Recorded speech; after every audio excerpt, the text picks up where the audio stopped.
And then they retire in Texas. They retire in Austin.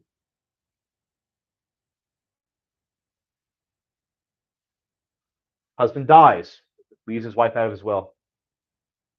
The wife cannot seek an elective share in Texas. So there's problems that are created.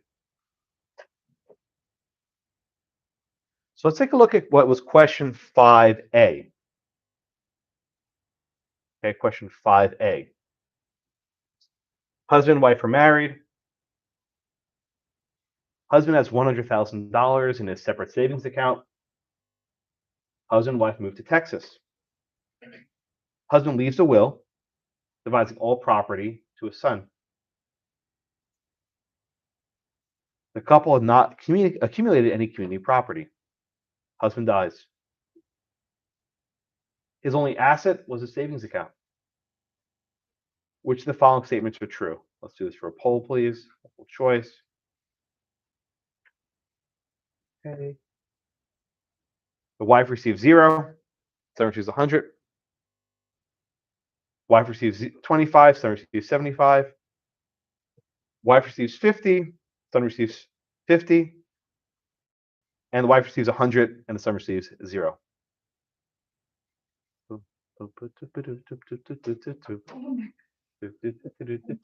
Jeopardy music. Okay. Still ringing. Okay. I wanted the professor also actually answer the phone in class and start talking. It's kind of weird. He was an older professor. Okay. All right. Who is next? That's right, Rebecca. You were waiting patiently the past 2 days, right? Wait, people have moved. This is anyway. Go on. It's okay. You musical chairs on me. It's okay. All right. What is your answer here, Rebecca? A. Okay. Why do you say A? Because the state law applies to exercise. So it would have been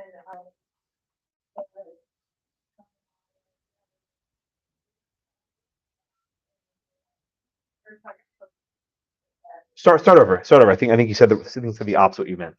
Yeah. So you apply the state law where the husband died. Correct. Right. So as a general matter, when you die, which we will all die at some point.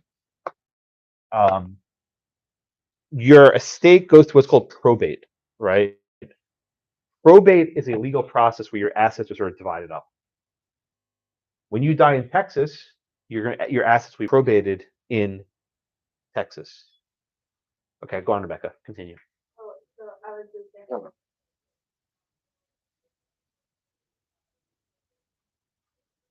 That's right. The wife gets nothing here.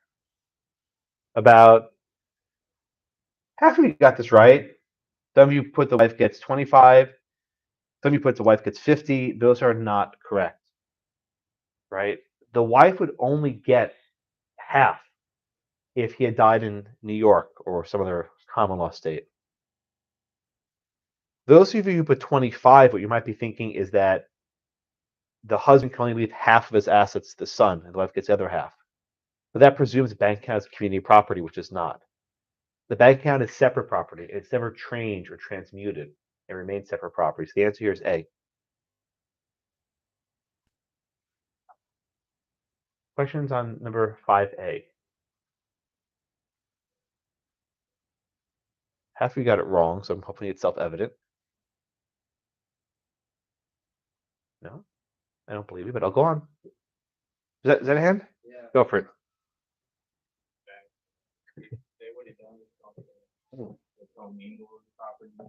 Right. I was very clear in saying they have no community property. But if they commingled it, let's just say they started depositing their earnings in Texas, that'd be a different story. All right. Yes, Arturo. Would that convert? So let's say they move to Texas. That would commingle it. That'd be that. I think the way it would work is you taint the entire account. The entire account becomes a community asset. Yeah, Tony. Maybe just need to be refreshed on this one. He had a separate account. Is it possible for him to have had a separate account if it was in Texas? You're allowed to have a separate account in Texas, but it has to be, you have to have a written agreement explaining that it's separate. Otherwise, Yeah. Where's Anwar? Is he not here? He asked me such a good question last time, and I actually emailed the editors of the casebook for the answer. Where is he? Oh, come on, he's right there. Okay, you guys. Well, I actually emailed him, so he asked a really good question last class, and I was going to call him now, and he's not there, so I can't call. So, Anwar, this is for you. No, he asked a good question. I have to email the editor of the casebook. So if you remember Riddle against Harmon, right? This was a case from California. Husband and wife had properties to joint tenancy, and the wife was like, "Oh my God, I don't want my husband to have survivorship. Let me try and convey it to myself to break the unities." Right? Remember this case? So Anwar asked a question which I never occurred to me. If this was California, 1 second. If this was California, why is there right survivorship? Right? Isn't the point of a joint tenancy in a community property state to not have right survivorship? I actually emailed the casebook editor, and they weren't sure what the answer was. But the best they came up with is that the couple opted out of it. In other words, even in California, the couple had some written agreement to treat their property as separate. So to answer the question that was just asked, if a married couple wants to treat a savings account as separate property, I think they need to have a written agreement. In fact, the editor of the casebook said that he lives in a community property state, but he and his wife elected, they chose to treat it as a common law asset, so their survivorship rights for the joint tenancy. So you can do that. Okay, Arturo, I saw your hand popped up. And what's up? Hey there. So tell him thank you. Did he hear this one? Okay. Okay. Well, you're welcome. Okay. I was so excited because look, I mean, every now and then I email the casebook editors and they's like, we don't know, which means it's a good question. And I went back and read the actual opinion. It wasn't in the case, so I'm only guessing that the couple, the married couple, agreed to treat this like a joint tenancy in a common law state. That's my guess. But that I think answers your question. And hello, Anwar, you're not in class, but it's good. Right. Anything else in question 5A? First one. All right, let's do 5B. That's me for. Okay, 5B. Husband and wife are married in Texas. They purchased Blackacre, which is located in Texas as joint tenants. After they retire, they moved to New York. Why would anyone do that? I can't fathom it. Going the wrong direction. I went this way. It's true. What? Anyway, that was mean. I'm sorry. Oh, sorry, I know I have some New Yorkers here. I'm sorry. The next week, husband dies. Husband's will leaves Blackacre to the son. Can the wife exercise her elective share over Blackacre? Yes or no? So please don't put C. The answer is not C. That's not an answer here. Someone's gonna put C and be a wise guy. All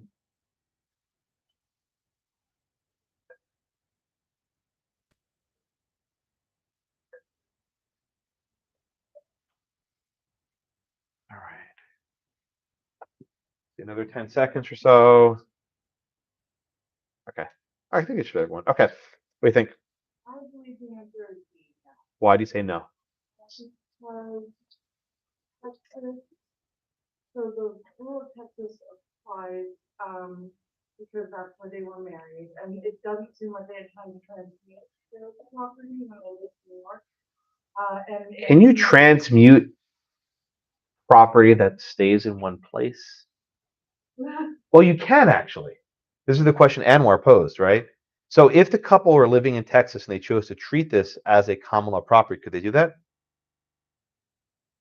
Yeah. They could. But if that didn't happen here, they were married in Texas, they bought the Blackacre. Is this community property? Yeah. Does it matter if they move? The couple themselves move to another state. All right. So then when they go to New York and the husband dies, and the wife taking elective share in Blackacre. Okay, why not?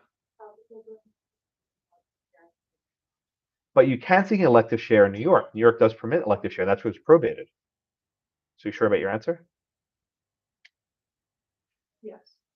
Good. So don't doubt yourself. You're right. The answer here is B, which again about 60% of you got right. Let me explain why. True, the husband died in New York. True, New York allows elective share. But the New York courts will not allow you to take an elective share of community property, right? The New York courts will not allow you to take an elective share of community property. The property is still in Texas, right? And you won't take an elective share of that property. There's something called the law of the Situs. I'll write it here. Law of the Situs. No, not autocorrect. Stop it. Law of the Situs. Not suit, Situs. Right? And the law of the Situs says you follow the law of the place where the real property is, where the site or the location of the real property is. And because it's a community asset, the wife would not take a community elective share over it. What would the wife get, Joel? If it's a community asset, what would she get? The New York courts can follow Texas law. Well, if if the husband had died in Blackacre, if the husband had died in Texas, what would the wife have gotten?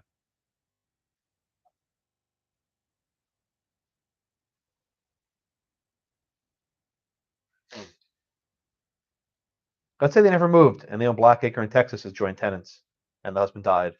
What would the wife get?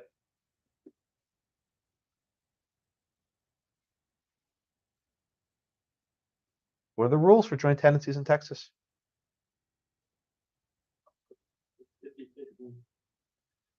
Not exactly. Trey? 75-25, right? Because she has her half, and she gets half of the husband's half, which is 75-25, which is actually more than the elective share, right? So if you think about it, the elective shares, she gets half. Here she gets 75. So the New York courts would basically follow Texas community property standards and give the wife 75. Everyone see that? So basically, if you move from Texas up north, you make out okay because you get to keep your share of your community property.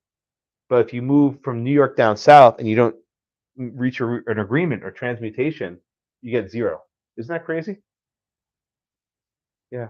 She can't exercise her elective share, but she still will get. She'll get more. Yeah, she'll get more following the rules of community property. So, I mean, the question is asking, is there an elective share? The answer is no. But the wife can still seek her share of community property. Be careful on the exam. I will trick you on this, I promise. Right? There'll be a migrating couple. There always is. Almost every year there is one. I don't know this year. I haven't written it yet. Right? There's a migrating couple. And just be attentive which way they're going. From common law to community or community to common law. Yes, Bree?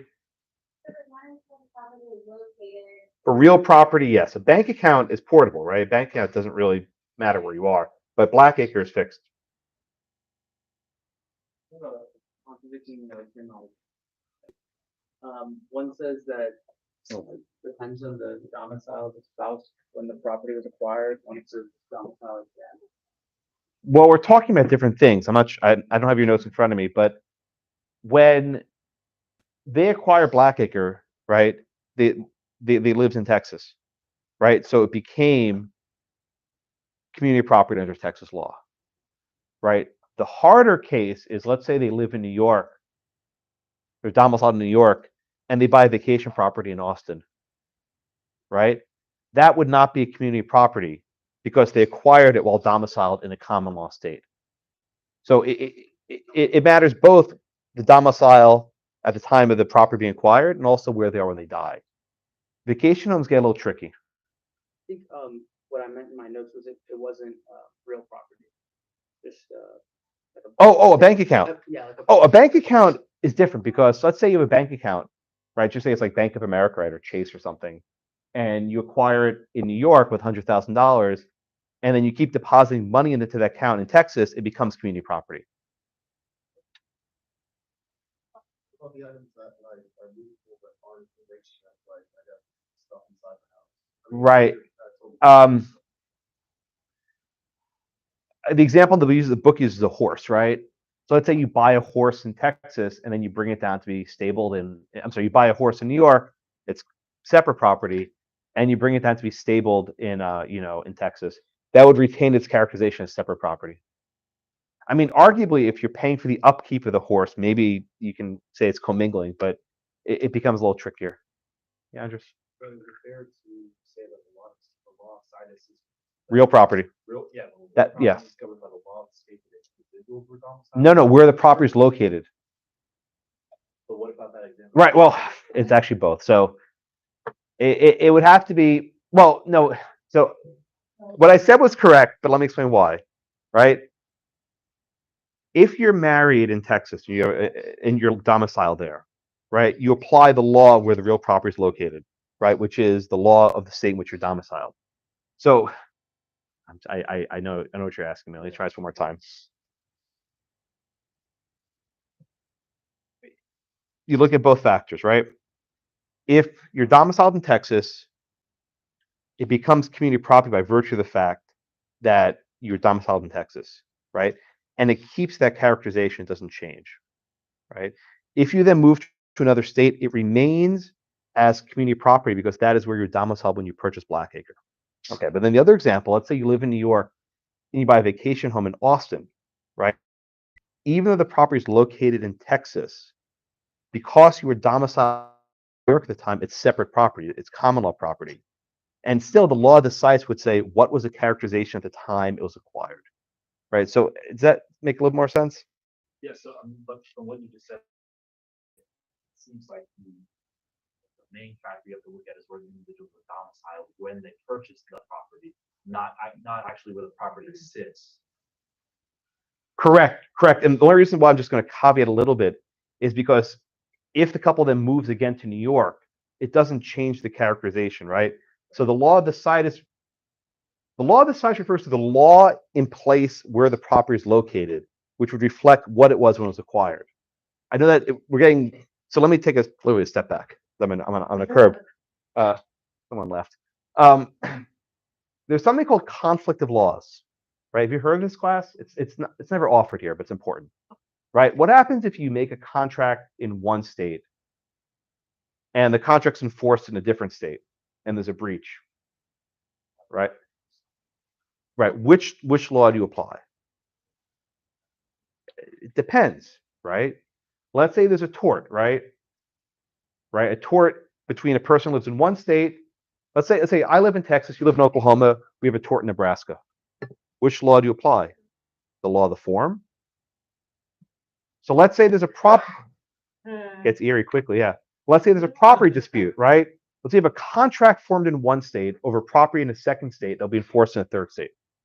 So the area of conflict of laws, and this is in the notes, is an entire class, which we do not even offer. It's a damn shame. So the question that Andres is asking, I'm being very hesitant because you go down a rabbit hole very quickly. And there are very complex laws about which law you apply. So if you ever thought about contracts choice of law provisions, you ever see those? Why are those there? This, right? Conflict of law. A choice of law provision is basically specifying which law applies.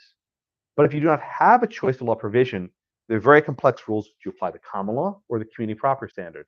And this is often litigated. So I'm going to leave it here. I'm not going to go any further, but to show that you're thinking in the right direction. But 5A and 5B are fair game, right? That I think is, everyone understand those? The question of the vacation home gets very tricky when it's a third state. Fine.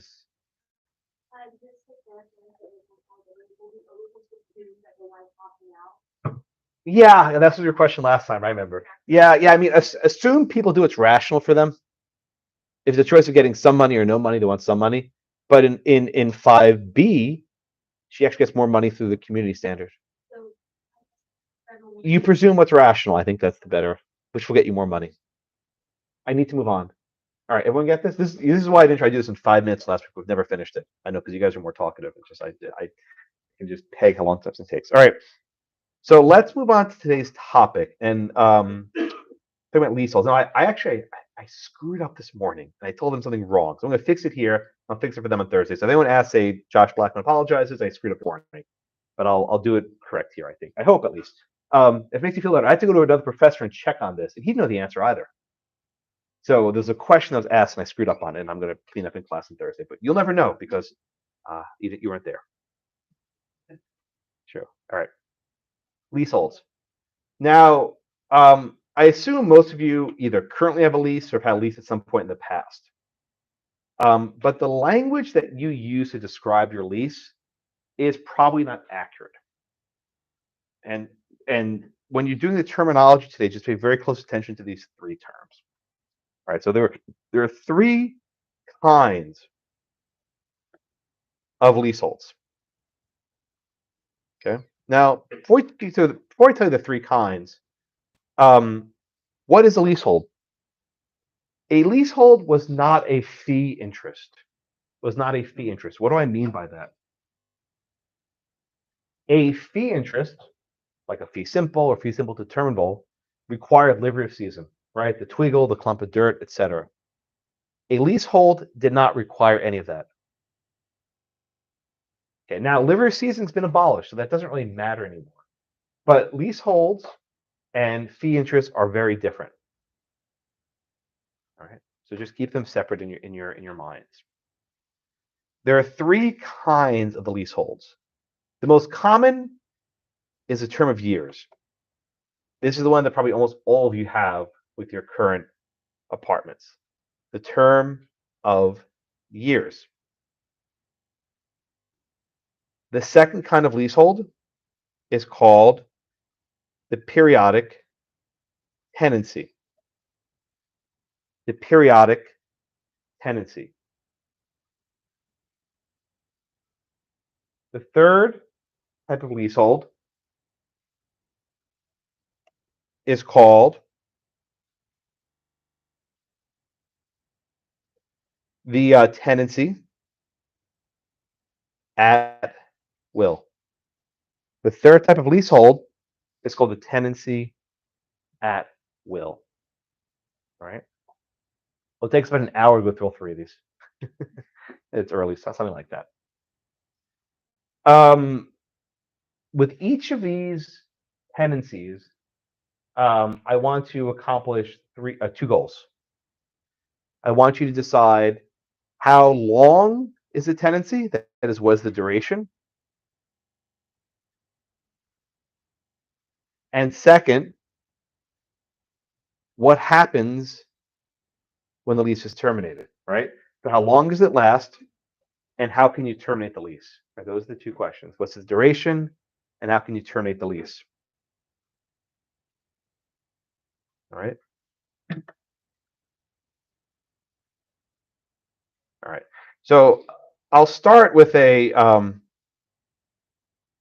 point that I didn't think I had to make, but I apparently do. There are 12 months in the year. Don't laugh.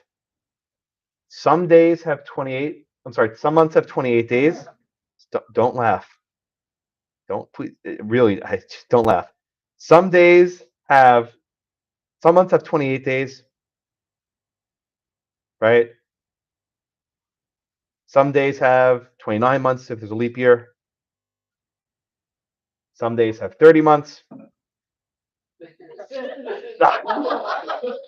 Some months have 30 days, and then some months have 31 days. Okay. Now, which are which? Now, I learned when I was a kid. Maybe you didn't. 30 days. Half September. April, June. And November. All the rest have 31. I learned this when I was a kid. Apparently, some people didn't. Except for February, which is 28. Thank you. Anyway, I can't presume that students know this because apparently they don't. So I'm not making fun of anyone. It's just there are people that can't tell time. They can't look at a watch and figure out the minutes. And so I can't presume. So the month of December has 31 days. Okay. Yeah, I'll show you. The month of July. I screwed up class earlier because I got it was a mess. It was not my best moment this morning. Okay. The month of July has 31 days. The month of August has 31 days. Okay. Good. All right. Look, I don't want to be stupid, but like I've been teaching this for a very long time, and I realized this morning I've been making an assumption that was unfounded. So I don't assume anything. I can't assume anything anymore. I'll assume literacy, and then that's about it. If you can read, you'll survive my class. But anything else, okay? If you do not know this, print out a calendar, bring it to the exam. It's an open book exam. You can keep it. You can keep a calendar with you in the exam, and then you can count your days. Maybe that'll help. All right, good. All right, whatever. All right, let's move on. All right, so let's start. Let's go to example 1A. All right, so we have this conveyance, example 1A. From landlord to tenant for 1 month, beginning on January 1st, 2030. All right, Colin, what kind of leasehold is example 1A? Why do you say it's a term of years? It doesn't last a year, it lasts a month. Yeah, lasts for a month. It's not a year. Why is it a term of years if it lasts for a month? Good. Good. You didn't fall for my trap. All right, good. A term of years ends at a specific point in time. You might say it's a natural termination. Right? There's some fixed duration. But contrary to the name, a term of years does not need to be measured in years. Example 1A illustrates this principle. A term of years can be measured in months. It can be measured in weeks. It can be measured in days. I can give you a lease for Labor Day weekend for 3 days. That's fine. You can do that, right? It begins on Friday, ends on Monday. Right? A term of years has some fixed duration. Right? In this case, the duration is 1 month. Now, Natalie, I'll ask you the hard question. If a lease begins on January 1st and it's 1 month in duration, when does the lease conclude? Correct, January 31st. It's not February 1st, right? It's 1 full calendar month. So it's the month of January. Now you see why I had to do the, okay? 1 full calendar month. All right, very good. Thank you, Natalie. Okay, so let's look at example 1B. From landlord to tenant for 2 years, beginning on January 1st of 2030. So Brissa, what kind of leasehold do we have here? Correct. And then what's the duration? 2 years, okay. When does this lease end, Brissa? Correct. Good. Okay. December 31st, 2031. Why? It's 2 full years. The first year goes from January 1st to December 31st of 2030. And the second year goes from January 1st, 2031 to December 31st of 2031. The lease terminates December 31st, 2031. You must be out by 11:59 p.m. because Happy New Year, you're in breach. No, it's true. And just to make that point clear, it's when your lease ends December 31st, that means you're out on December 31st. You're not there on the first of the year. Understood? Okay. All right. Example 1C. It's before Morgan. It says, on January 1st, 2030, landlord gives tenant a leasehold that will end on December 31st, 2030. What kind of lease is this, Morgan? Term of years. How do you know? But it doesn't give you the duration. Where'd you get that from? And what'd you do? Well, you didn't assume. What did you actually do? If it starts on one day, ends another, how do you figure out the duration? You count. I also have to subtract, right? But the count works also, right? You subtract. Example 1C gives you the fixed duration of this estate, right? It lasts from the 1st of January, 2030 to December 31st of 2031. 1B, let me scroll up, I'm sorry. 1B and 1C are the same, right? They're identical. They convey the exact same interest, simply expressed in different ways. The only difference is the first one tells you the duration, and the second one gives you a start date and the finish date. But it's the same information, right? You'll know it's a 2-year lease. It's a term of year lease for 2 years, and will end on December 31st of 2031. The lease will not extend beyond that date. Bear with me. Victoria, let me ask you a question, please. During this 2-year lease, what interest does the landlord have? The landlord. That's my question. Good. He has a future interest. Now be more specific. What kind of future interest does the landlord have? See if we can remember back like a few weeks ago.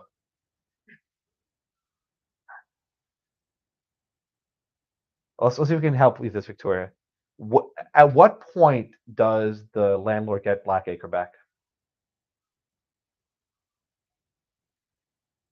Right, January 1st, right? Is there any doubt what happens on January 1st? Okay, so what do we call that kind of a future interest that goes back to the goes back?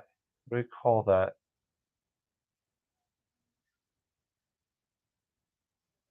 It's a reversion. You're correct. All right, Molly, now comes the harder question. What's the definition of reversion?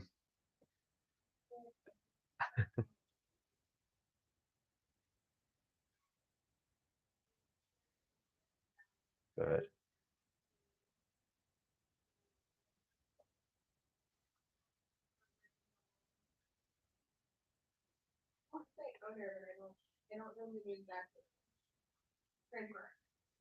Okay, so it's a future interest that goes back to the transferor following what? Yeah, I get this. Good, she got it. Excellent. Okay, very good. Thank you, Molly. The future interest that follows the natural termination of a present interest and goes back to the transferor. Good job. You need that memorized. I told you this like a month ago, but I really meant it, right?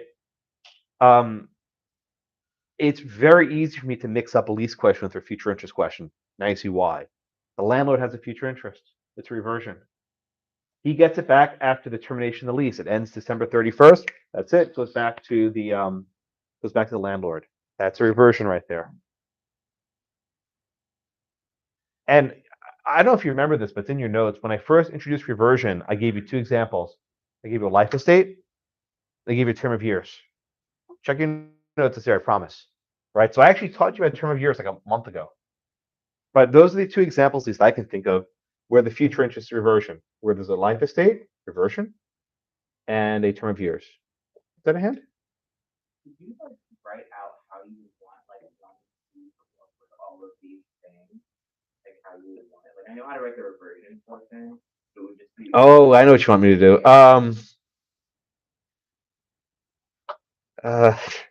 Yeah, sure. I can't say no to students. It's a weakness. I don't even know what you want me to write, but I'll do something. If you don't like it, you'll tell me, okay? Fair point. All right. So this is not even right, but I'm going to do it. Right. So I would say that it's a term of years lease for a duration of 2 years, and that's the present interest. Okay, I think is what you want, right? And then the future interest, it's a reversion in fee simple. Oh, I gave away the next one. So I was going to ask. Oh, lucky. I'll ask something else. Ask the next question. It would be in fee simple. The answer is yes. So it's reversion in fee simple to the landlord after December 31st. Is that what you're looking for, kind of? yeah, and is that how you want it written out? Or I want you to write sentences, right? So yeah, so in sentence form, something like that. Yeah. Okay. Yeah, I was gonna ask the question after the reversion goes back to the transfer. Now he's a full bundle of sticks. It's a fee simple.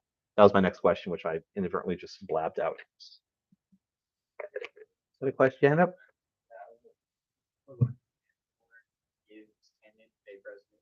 Yeah. You can write that. I mean, that's what 1C is, right? Landlord gives tenant a leasehold. What you're basically saying, he gives them a present interest in term of years, and that's basically what it is.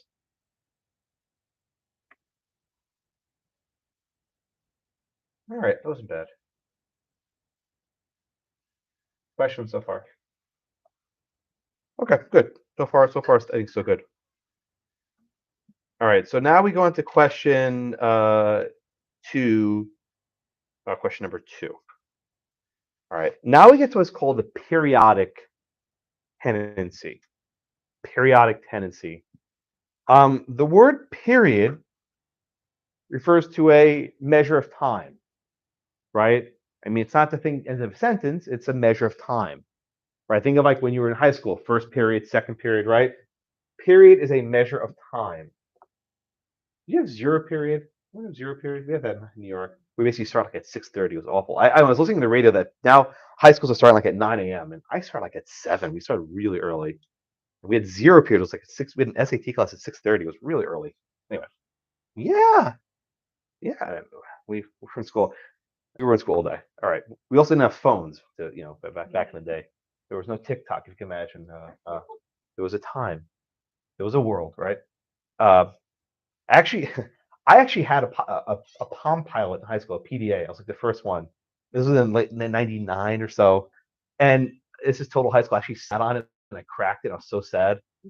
It ran on AA batteries, didn't even charge, but it was a Palm Pilot, and you would sync it. I would actually take notes on it, and it was called graffiti. It was a way. It was like a shorthand. And you had to write. There was no keyboard. You had to write in graffiti, and it would like every letter had a certain type of squiggle, and you'd memorize the squiggles. That's how you write. Anyway, it works. Yeah. Periodic tenancies. So a period is a measure of time. A period can be a year. A period can be a month. A period can be a week. A period can be a day. Whatever the period is. But usually it's going to be either a year or a month. Anything less than that, it doesn't make much sense. You wouldn't do a lease, a day-to-day lease. That just seems kind of stupid, right? But you could have a year-to-year lease or a month-to-month lease, right? These are the kinds of periodic tenancies that we study. With a periodic tenancy, there's no specific endpoint, right? It will not end on some date certain. Rather, a periodic tenancy will renew for additional periods. So if it's a month-to-month lease, each month it renews for another month. So let's look at example 2A. From landlord to tenant from month to month, starting January 1st. Okay. The lease begins January 1st. And I'm sorry, name Samantha.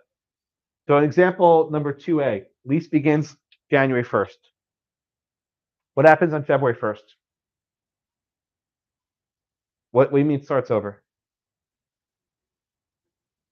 And so what duration, what period of time is added to the lease? 1 month. And what happens on March 1st? Adds another month. And then April 1st. May 1st. June, July, August. Does it ever stop? Good. Very good. Thank you, Samantha. Right? With the periodic tenancy, it keeps renewing indefinitely until one of them stops it. Death does not end the periodic tenancy. If the landlord dies, the landlord's heir steps in. If the tenant dies, the tenant's heir steps in. Right? It renews, and renews, and renews.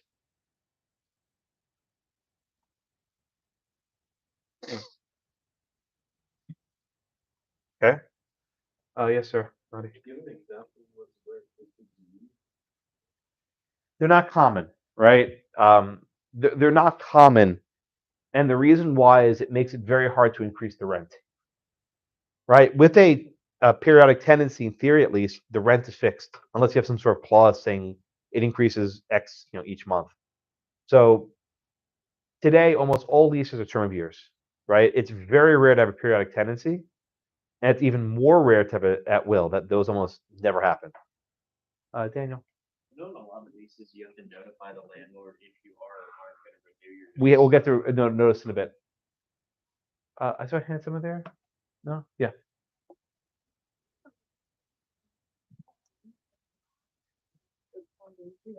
It didn't. I'll get to that later. Okay. People use the phrase month to month in a way that's not accurate, and I'll get to the holdover issue a little bit later. But yeah, Tony. Hotel room? What are those? Those aren't leases. No. You're purchasing a room for a day or two. Yeah, I don't think it's not a lease. I can imagine you have to sign a lease every time I get a hotel room. That'd be painful. Yeah, 1, 2.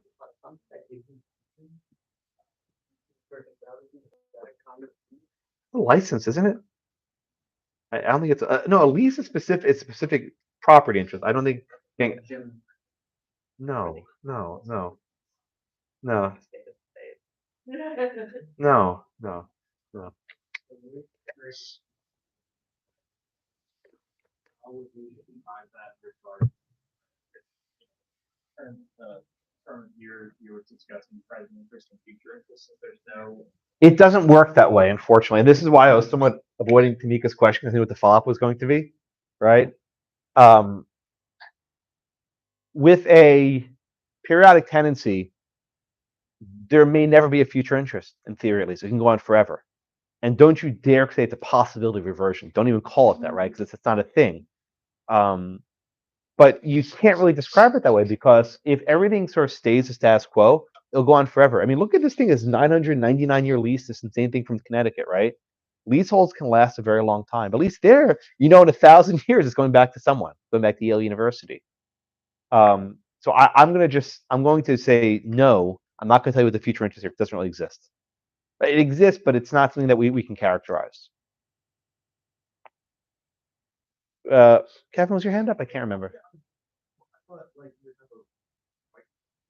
Yeah, but that's the future interest match for the fee simple subject to condition subsequent, which is not what we have here, right? Where you're trying to, I mean, look, I know what you're doing. You're trying to mix and match. Think of the Garish case, right? It's a life estate determinable. That's not a thing. They just made it up, right? So once you start going to your question, you're going to start making stuff up. And there's a principle in law that says we don't make stuff up, right? We don't make up new. No, it's actually a principle. We don't make up whatever there is. That's what there is, and we don't make up new interest. So the short answer is I don't know what to call the future interest here. Yes, Pierre.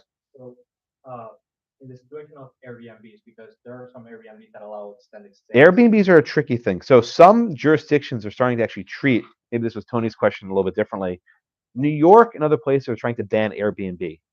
And they're saying that an Airbnb is basically a leasehold, and you can't have a short-term lease for less than 30 days, right? Most jurisdictions say a lease must be at least 1 month in duration, which would basically make Airbnb illegal. So some states are trying to ban Airbnb altogether. Actually, New York, one of the requirements is that if you're going to stay in an Airbnb, there needs to be a permanent person living there, out besides you. A roommate, yeah. Yeah. So you could Airbnb a room in your apartment, but you can't do the entire thing. Exactly. Yeah. Yes, Jason. To help hotel unions. It's not for the benefit of consumers. It's to help hotel unions. That's the reason. Next question. Sorry, that was mean. But I mean, it's protectionism, right? Most laws are designed economic protectionism, right? They're trying to help hotels and especially those working hotels. Yeah.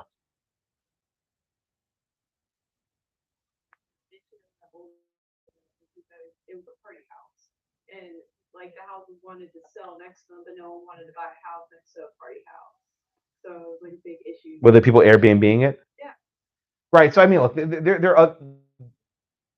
I think I can't step back any further. Right. So there's a theory of economics called public choice theory, and we have a public choice theory, which often asks why does government take certain actions, right? Why is certain legislation pursued?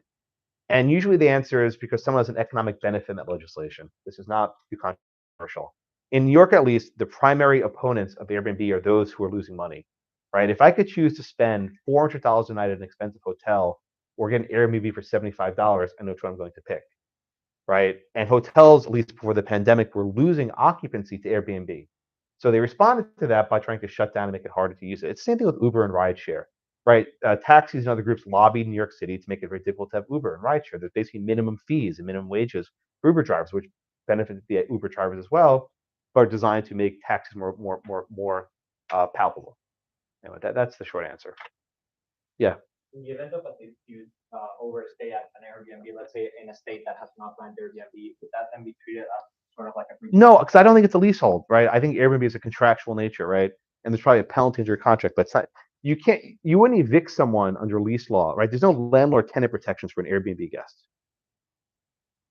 Right? Same way if you don't pay your hotel bill, they'll change the locks on you. You can't do that in an apartment in New York without going to a court order. Or they won't change the locks, they'll just deactivate your room key. So like where would subleases fall into this? We'll get to that next class. Or actually the class after next. We'll do subleases later. You move on? All right, so Example 2B, from landlord to tenant for year to year starting January 1st, 2030. Every January 1st, that lease renews, a new period's added. So keep going 1 year, 1 year, 1 year, 1 year until it's terminated. Right?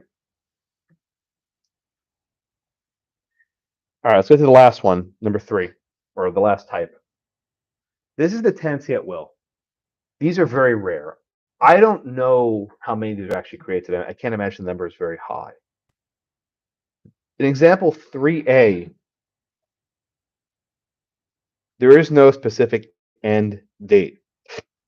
Rather, the tenancy will continue so long as the landlord and tenant desire the lease to continue. Right? The landlord can seek to end it, or the tenant can seek to end it. Right? Or if one of them dies. With a tenancy at will, it terminates upon death. This came from the Garish case, right? Because they said, oh, it's a tenancy at will, that means it's over upon death. With a tenancy at will, it ends upon death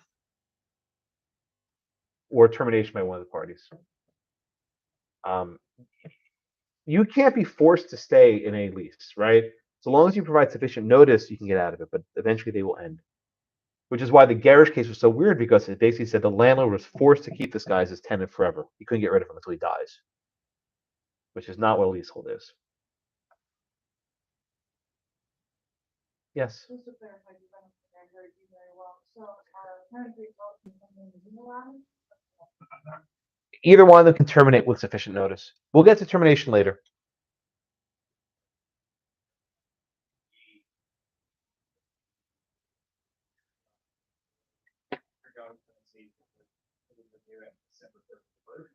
January 1st. Every January 1st it renews. The term is from January 1st through December 31st, and on January 1st, Happy New Year, a new term is added. It's sort of like this like existential question, because there's nothing actually happens, but just upon the strike of midnight, right, on 12:01 a.m., it's as if a new year was added to the lease. Okay. All right. Now we turn to the topic of terminating a term of years. Okay, this is number 4. A term of years cannot be unilaterally terminated. Right? A term of years cannot be unilaterally terminated. Okay? So look at number 4. From landlord to tenant for 1 year, beginning January 1st. On November 1st, 2030, the tenant provides notice that he wants to vacate by December 1st, right? So he says, look, I know the lease is over December 31st. I want to leave a month early. Fidel, does this work? Why not? Correct. Can the tenant by himself end it early? What if they both agree, right? But what if the landlord and tenant concur and they want to end it early? Can they do that? The tenant says, hey, I want to move at November 1st. And landlord's like, yeah, that's sure. I have a new tenant coming in. I'll let him move in earlier. Can you do that?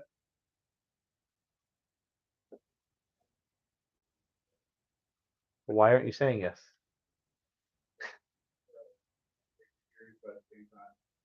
Can parties always agree to change their terms? They agree? They can. Yeah, the answer is yes. Parties can always change the terms mutually if they agree, both of them. There's no reason why a court would force them to stay in the lease if they don't want to be there. So if they choose A and B, can terminate the lease early. That's fine. All right, the next topic is harder. It's what I screwed up this morning on. So if you're listening, section B, I'm sorry. Right? I tried some new examples and I messed a few things up, and I'll tell you exactly what I did later. But I think I'll do it correct here. All right. A periodic tenancy. A periodic tenancy can be terminated early, even if the landlord does not consent. Right? A periodic tenancy can be terminated early, even if the landlord does not consent. But to terminate a periodic tenancy early, you need to give sufficient notice. And this is probably the hardest part of the topic today, because I was counting. Please don't laugh. I know you're laughing, but the hardest part is actually counting days. Okay, so at common law, with a year-to-year lease, the notice must be half of the period, half of the 1 year period. How long is that? 6 months. Half of 12 is 6. All right, so you give 6 full months notice. This is actually where I screwed up this morning. I'm so mad at myself I did this. 6 full months. So I'll give you an example. 5A. From landlord to tenant for year to year starting on January 1st, 2030. On June 30th, he gives notice to vacate. Okay? That is good enough. Because why? He gives notice on June 30th. That means you have July, August, September, October, November, and December. Ready? 1, 2, 3, 4, 5, 6. 6 full calendar months. 6 full calendar months are given. By giving 6 months notice, he's giving half of the period. Therefore, he's given sufficient notice, and the lease would then terminate on December 31st of 2030. It will not renew on January 1st. Right, but the key here is you must give the notice by September 30th. This is why I screwed up this morning, mad at myself. 6 full calendar months. All right, so you have to count 6 full calendar months. Okay, now look at example 5B, right below it. Same lease, but instead he gives notice on July 1st, 2030. Here, there are not 6 full calendar months. By doing it 1 day later, you burn an entire month because July doesn't count. Then you have to do August, September, October, November, December, and the rest of the year. All right? You're stuck. By failing to only give 5 months notice, the lease renews on January 1st. By failing to give a full 6 months of notice, the lease renews on January 1st. And then the lease terminates when? December 31st, 2031. So a full extra year is added to the term. Okay. At the common law rule, you could only add. So you need to have 6 full calendar months, right? July 1st will not cut it. July 1st does not cut it. You need June 30th, and there are 30 days in June. There's no June 31st. Look, I have to say this just because I don't want to get in trouble. It goes June 30th, July 1st.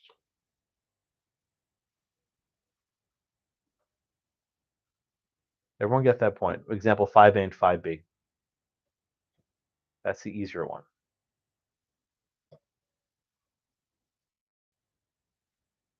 Everyone with me?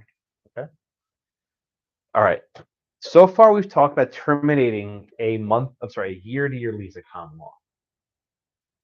Next up, terminating a month-to-month at common law. Terminating a periodic month-to-month tenancy. Okay, and this is where the counting gets a little tricky. Okay. So look at number 6A. From landlord to tenant for month to month, starting on January 1st, 2030.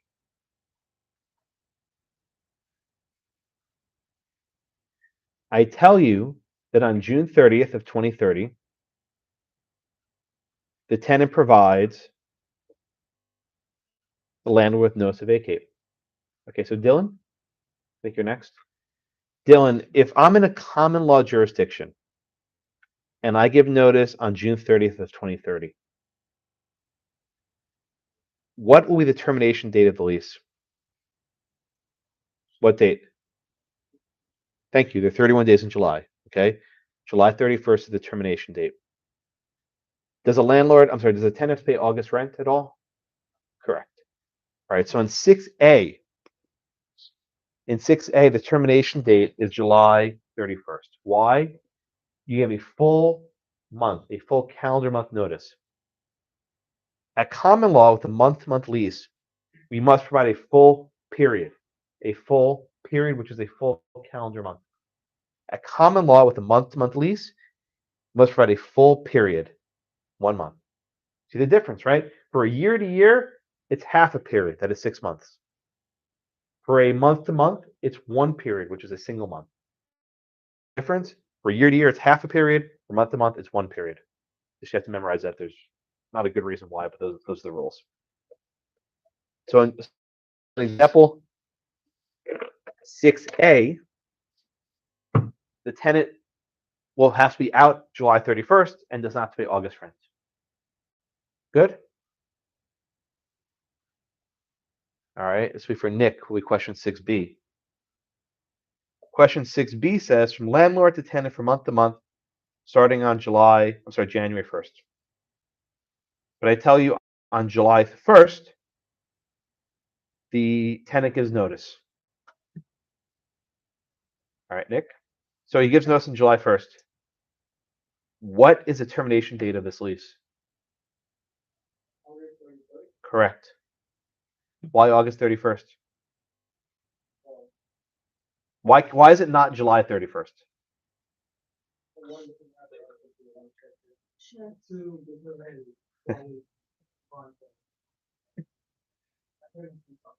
Well, try it again. You got the right answer. You got to tell me why.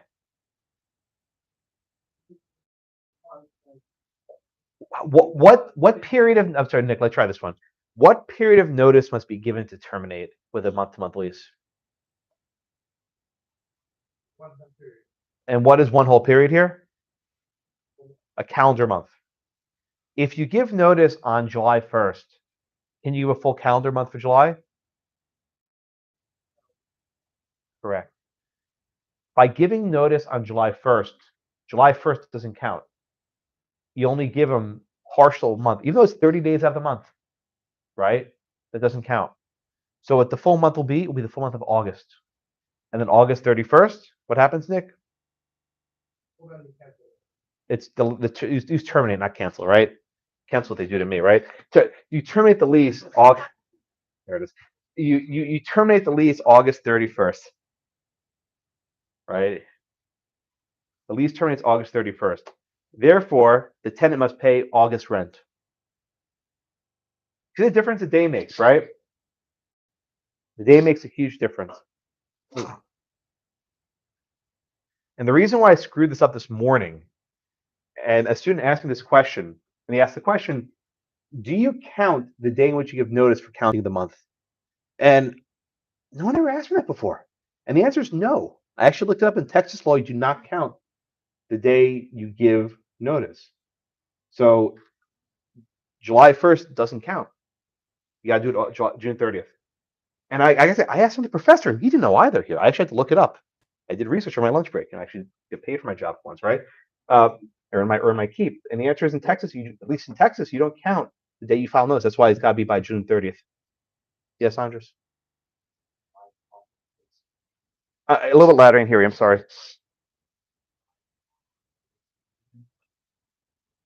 Right, and this was someone asked me before at their lease. This is the common law rule, right? In almost every jurisdiction, there's a different rule, which we'll get to in a few minutes. But parties are always able to opt out of the common law, right? Let's say a landlord says, "I want 60 days notice to vacate." He can do that, right? Let's say he says, "I only need 10 days notice." They can do that. Parties generally allowed to opt out of the common law rule unless there's some statute saying you can't. There's some terms that you can't opt out of, but in most cases you can. Like maybe you have a commercial lease, right? Let's say you're like, you're renting a factory. 30 days notice is not very much. Maybe you need like 6 months notice, right? You can make that your term. Yeah. Yeah, but if you wanna stay like. If you wanna get some more business, and tell them it's 1 day off, it's not one.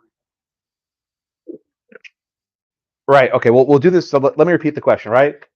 Okay. So let's just say in this question, 6B, the guy just screwed up the count. He's like, oh, I thought it was 30 days. You're off by it, right?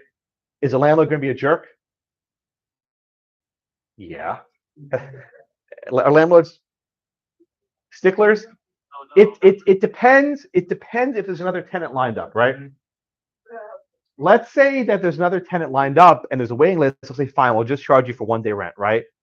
But if they have no tenant, the business is slow, they pay us the rent, right? There's no requirement for landlords to be nice, right? They're allowed to rely on the law, and if a person makes a mistake under the law, they can hold them accountable.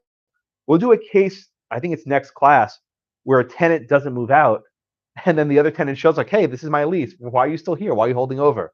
So you have to think about it. When a person holds over even by a day, it can affect the subsequent tenant. But yeah, to your question, Nick, people can be jerks. That's the thing. And not even jerks. They can follow the law strictly. Yes, Alexa.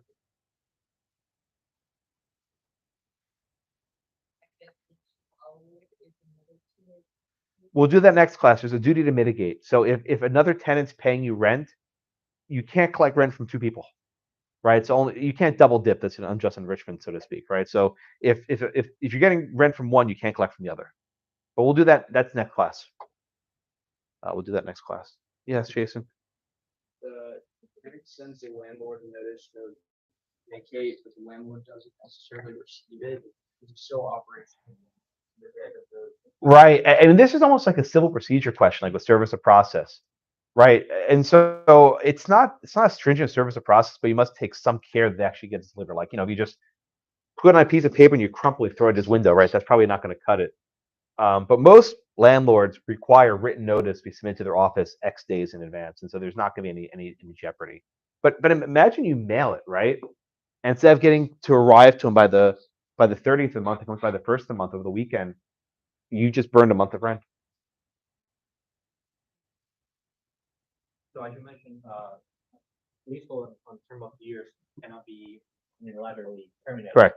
So let's say in an apartment complex, for some reason, the apartment says, hey, like you broke this rule, whatever, something happened, you're in danger of being removed from the apartment. You breach your lease. Yeah. So then they can unilaterally. But that's not but a breach is not a termination, right?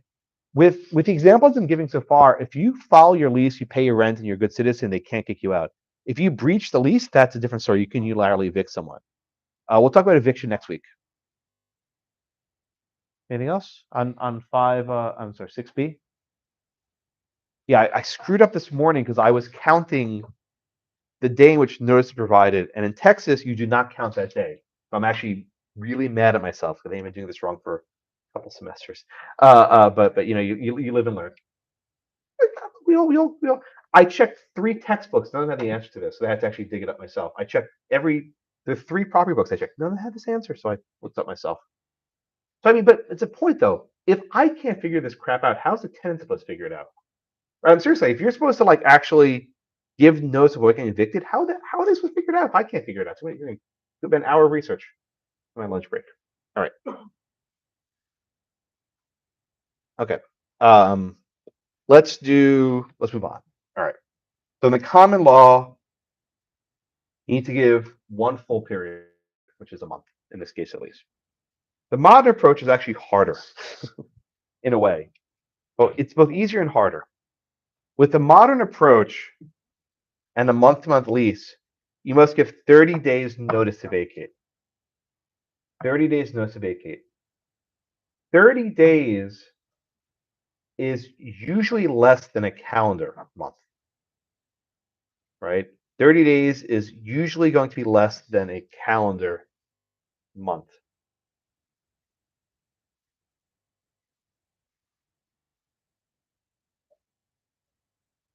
Okay. So let's look at 7A for Alexa. 7A says from landlord to tenant from month to month, starting on January 1st. On July 2nd,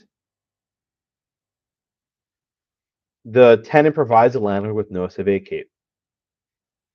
And I tell you that this jurisdiction follows the modern rule. Okay. How many days after notice is given will this leasehold terminate?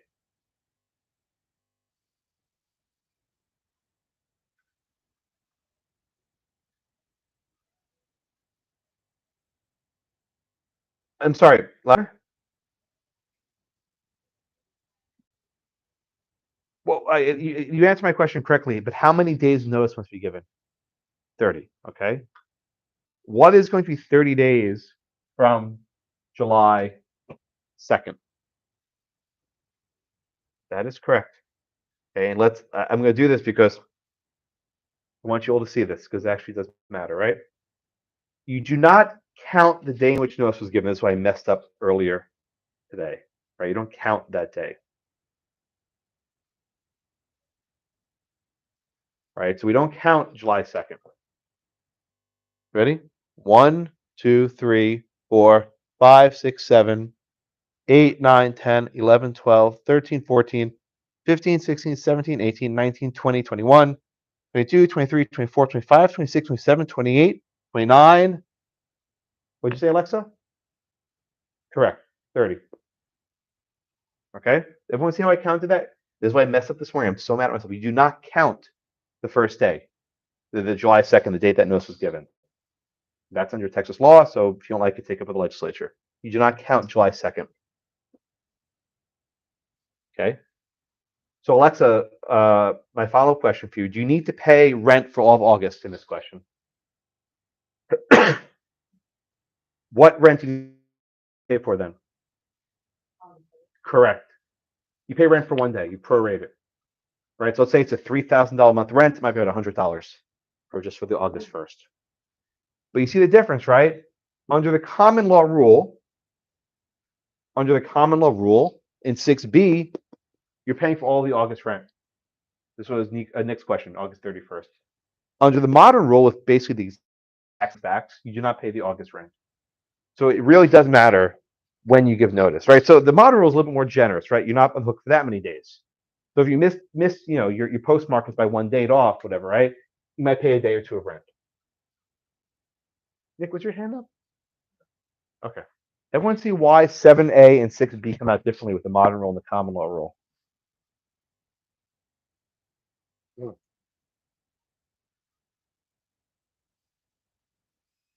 You do not count the day in which notice was filed. Everything else off this morning by a day. Annoyed. All right. Seriously, do you think you guys get upset when you give the wrong answer in class? I beat myself up for a week about this one. It's going to torment me. I'll tell them on Thursday. I'm sure you will in advance, or they're watching it right now. Who the hell knows? Yeah, Gabriel and Kyle. What would be the modern equivalent for a year? There isn't. I think with the modern, it's still one period for a year. Oh, or actually, you know what? Let me caveat that. There's sort of a division of authority on this, right? So a true year-to-year lease is very rare, right? Because if you have a year-to-year lease, that means you're paying rent once a year, which no one wants to do, right? They want a regular source of income every month or so. So even if you call the lease year to year and you pay the rent monthly, the courts might actually construe it as a month-to-month lease. They'll say, I know you called it a year to year, but since rent's being paid monthly, we're going to construe it as a month-to-month. So that's actually the more modern approach. You just construe it as a month-to-month lease, and then you use the rule we just did here. So I think that's actually the better answer to your question.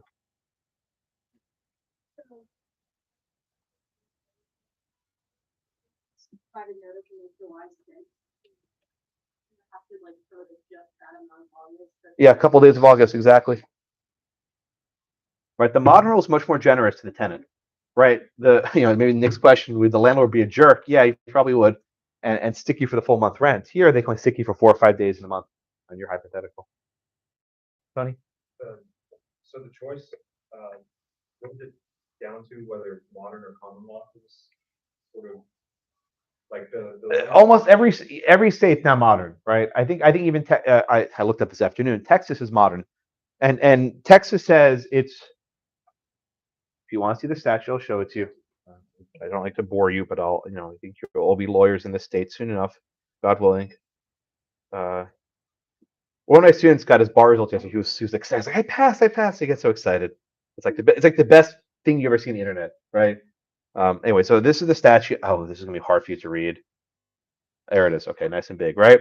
So notice a monthly. This is chapter 91, section 91.001. Okay, so up here. A monthly tenancy or tenancy from month to month as a periodic tenancy may be terminated by the tenant or the landlord, giving notice of termination to the other. Okay, and then so paragraph B says how much notice must you give. If a notice is given under subsection A, and if the rent paying period is at least a month, which it always is going to be, the tenancy terminates on whichever the following day is the later. And paragraph 1, don't worry about, but this is the one that you need to. 1 month after the day on which the notice is given. So you do not count the day which notice is given. There you go. That's the answer. Now, this is the one I didn't want to tell you, but I'm going to have to do it anyway. Is a month 30 days or 31 days? And I don't know the answer to that question yet. I got to figure that one out. You're not going to have to do it. I'm just not going to ask you that. Don't worry about it. But I'm guessing it's going to be 30 days, and that's what the rule is. I've checked a few of the sources saying that Texas construes a month as 30 days, but I'm not positive. But I'm not going to expect you to know that, so don't kill yourself. Yeah. Correct. It's not just it goes both ways. All right, everyone with me?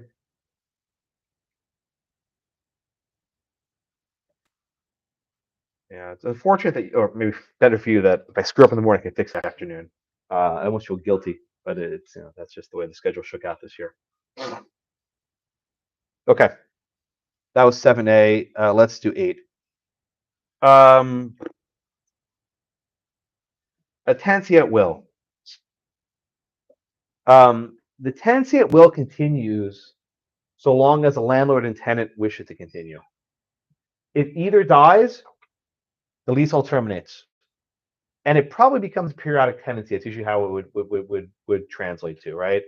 But the tenancy at will terminate. Okay. But there's also power of termination. Either the landlord or the tenant can terminate a tenancy at will unilaterally, and they must provide 30 days notice, not a calendar month, 30 days notice. So here, this operates again like the modern rule. It's 30 days. So let's look at example 8A. From landlord to tenant, starting on at will, starting on January 1st of 2030. On July 1st, 2030, the tenant provides the landlord with notice to vacate. In 8A, the tenant gives 30 days notice. As a result, the lease terminates on Chelsea? Correct. And how do you know that? Plus one. Yeah, exactly. Very good. Thank you, Chelsea. The lease terminates on July 31st of the month. Therefore, there's no responsibility to pay August rent. And we'll do the other one. And we already know the answer to this one. If they give notice on July 2nd in 8B, that's 30 days plus goes to August 1st. So just count. Yes, Clark. Are at will leases usually like paid monthly, similar? Yes, standard? usually. They're very rare though, so you'll probably never see one because they're terrible deals. Why would anyone sign this? I couldn't tell you. Yeah. For 8B, it's terminated on August 1st. Are they only doing a prorate for that August? Prorated rent just for the first day of the month. That's correct. Essentially the same. Oh, sorry. Yeah. Yeah. Essentially the same. Very similar to the modern. Yes, it's basically the same thing. All right, those are easier. All right, let's do the last one. Tenancy at sufferance. You might see in some places that the tenancy by sufferance is like a 4th type of lease. I don't think that's the most accurate way The tenancy sufferance is what happens when you hold over. So you have a term of years and you hold over. Yeah. Sorry to go back.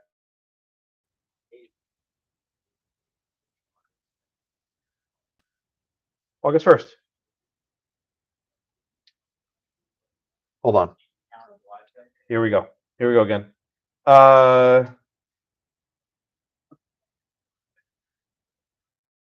Because I'm sorry, I changed dates because this one 7A was July 2nd,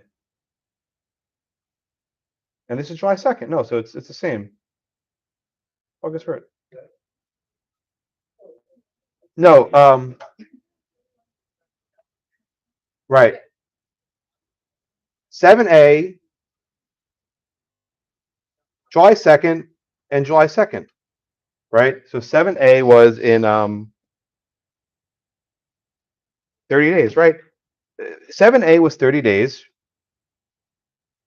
and 8B is 30 days, both from July 2nd, right? You do not, right? So 7A and 8B are the exact same question, and they're both August 1st. That's because the modern one, first date, I don't know, I think that's. Do you count first date? No, you don't count the first in either one. Okay, so. They're the same. Yeah. I hate this topic. He wants you to count. You want to count again? All right. I think that's what he's asking. What's the confirmation? So you give, so in 8, all right, I'll do it for you, right? In 8B, you give notice on the 2nd, right? So let's count. 1, 2, 3, 4, 5, 6, 7, 8, 9, 10, 11, 12, 13, 14, 15, 16, 17, 18, 19, 20, 21, 22, 23, 24, 25, 26, 27, 28, 29, 30. We're good? So I think, was I right? Okay. You guys. All right. I have these like existential crises, like, oh my God, did I count wrong? I actually spent my lunch break counting on this freaking calendar, like the minutes. With my finger on the screen, it's like, okay, can't screw this up in class. So I triple check. Carissa, please, am I wrong? Well, is that the same thing if they die? It's still like 30 days. Like what happens if they Well, if they die, I think it becomes if they die, it's converted to a periodic tenancy. And I think what would probably happen is the period would begin the day of the death. They get one free period or something like that. Go to like the heir of the. Well, what would probably happen is the landlord's heir becomes a new landlord, but in a periodic tenancy. I think that's how it would work. That's actually what happens in the Garner case. All right. Trey, am I okay? Okay, thank you.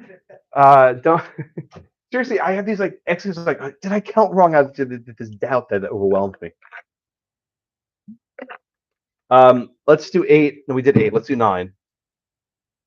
So this is the tenancy at sufferance, which is sort of like a fourth tenancy, but I don't really think of it that way. The tenancy at sufferance happens when a person holds over, right? So they have a term of years, and the year ends, and they're still there. Generally, what happens when you hold over is you create a periodic tenancy. If it's a year-to-year lease, the court might treat it as a year-to-year period, year-to-year pending. If it's a term of year lease for 1 year, the court might treat it as a periodic year-to-year tenancy. The more likely outcome, which happens almost always, if there's a term of year lease, it leads to a month-to-month holdover, right? Which I'm sure a lot of you have done. Someone asked me that earlier, I think, right? If there's a term of year lease and you hold over, the courts will infer there's a periodic tenancy. That's month-to-month, right? And then the same rules apply to how to terminate a periodic tenancy. You must provide a full calendar month notice, a common law, or modern, you must provide 30 days notice. The landlord could also evict you, right? He doesn't have to give you periodic tenancy. If you don't pay your rent and you're still there after the day, he can move to evict you. But if you make a rent payment and he accepts your money, that's actually evidence they've created a periodic tenancy. So if you ever, overstay your rent, make sure you pay. That at least gives you defense. But usually people who stay over can't pay their rent, and that's often the difficulty. So there it is. All right, again, so an example 9A, if you keep paying rent in the first day of each month, you're basically creating a month-to-month periodic tenancy, which you can now terminate by giving 30 days notice. Do I need to count on the calendar again or no? No more fingers. I don't want to do this again. At least till next year. Maybe I should put a calendar on the exam or something. I don't know. I have to think about it. Like I Gavalda. I'll think about it. Or I just won't test this because I want to torture you guys on this, but I'll think about it. Yeah, I once actually had an exam question that was based on Monopoly, and I actually put the game board on the exam, and you could like move around the pieces, get to like different properties, and it's the boardwalk is. Anyway, you know what Monopoly's a board game, right? You play this? I don't know. I see nothing. I don't know. Is there a tablet version of Monopoly? I don't know. There is. There is. Fine. All right, there's an app for that. Okay. Any questions on the tenancy at Sufferance? I have like 5 minutes left, so I'm gonna have to summarize Garner. Make sure you read the case summary, and also there's a summary of leaseholds in the folder, so please read that. Garner versus Garish is a cautionary tale of what happens when people try to play lawyer, right? So 2 guys, Garner and Garish, apparently were friends, and they want to sign a lease, and they have a form book, and the form book had this language for a lease. Oh, this is great, right? For and during the term of blank, from blank, day of blank, which will end on blank. This was a form to create a term of years lease. That was the intent of the form, right? The term of 1 year from January 1st to December 31st, and so on. They went rogue. They filled in the blanks by themselves, and they did their own thing. So it said for and during the term of quiet enjoyment, right? What does this mean, quiet enjoyment? Quiet enjoyment is a legal concept that means no one will disturb you. It's not like, shh, quiet. No. Quiet enjoyment refers to the fact that no one's going to challenge your legal right to the property. You often see the phrase quiet title, right? You go to court to quiet title. Quiet title means you are asserting or determining who owns what. So they wrote as quiet enjoyment. That meant is no one will bother you. From the first day of May 1977, okay, that's a start date. So far, so good. Which term will end, Lou Garish has the privilege of termination, his agreement at a date of his own choice. And by the way, the SIC means there's an error. It should be terminating, but that's the least of the worries. What this seems to suggest is that only the tenant can terminate it. The landlord has no power of termination. And so long as he keeps paying his rent, the landlord can never terminate. Now, at common law, this didn't work. At common law, if you had a tenancy at will, both parties had the power to terminate.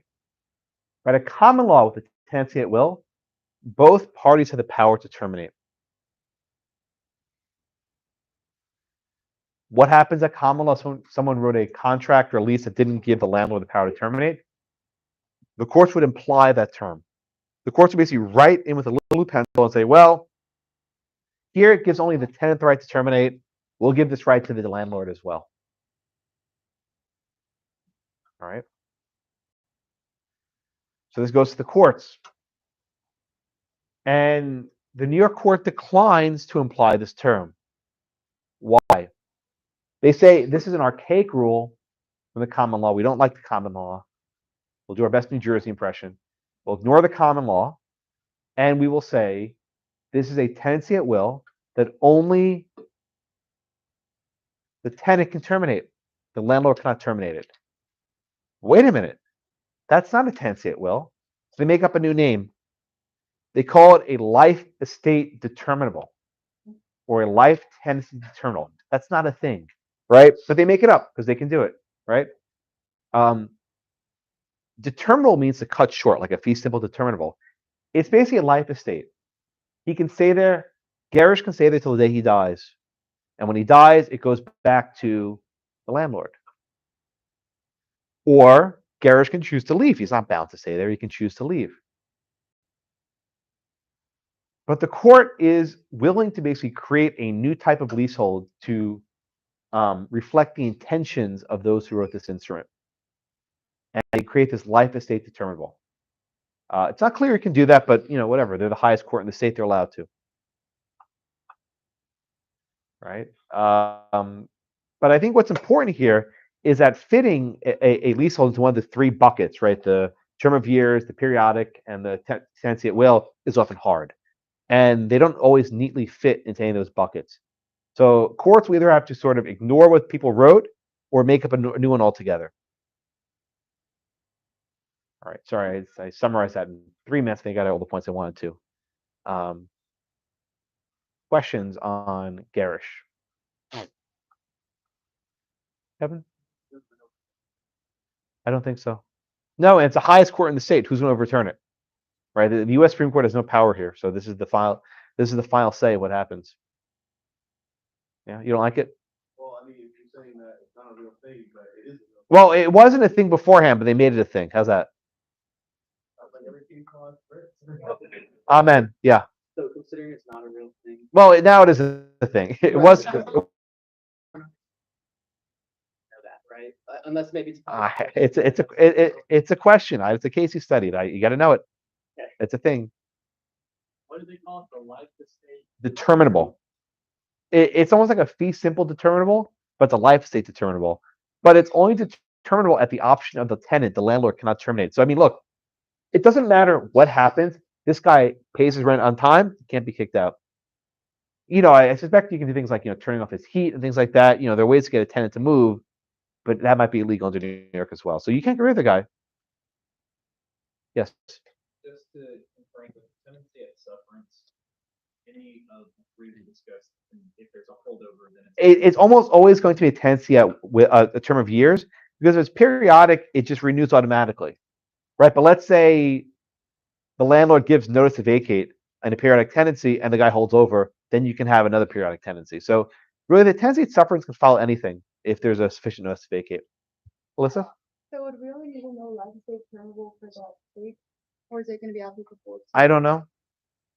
Good question. I have no idea. I don't know if other states have followed it. I'm not sure. What else? All right, let me wrap up and let you guys get out of here, and you can go count your calendars for the rest of the week. When you have these three types of leaseholds, right? You have the term of years, you have a periodic tenancy, and you have the tenancy at will. Just keep in mind two things, right? First, how do you calculate the duration? With a term of years, it's easy. It's spelled out right there. With periodic tenancy, look to what it says, month to month or year to year. With tenancy at will, it's basically going to be at life unless it ends earlier. And for terminating the rules are differently. For a term of years, you really can't terminate early unless both parties agree. With a periodic tenancy, you must give sufficient notice, which is going to be either 6 months or a month at common law, or 30 days with modern. Now, with a tenancy at will, it's also going to be about 30 days to terminate. I think that's it. Anything else? All right. Go count your calendars. I'll see you later.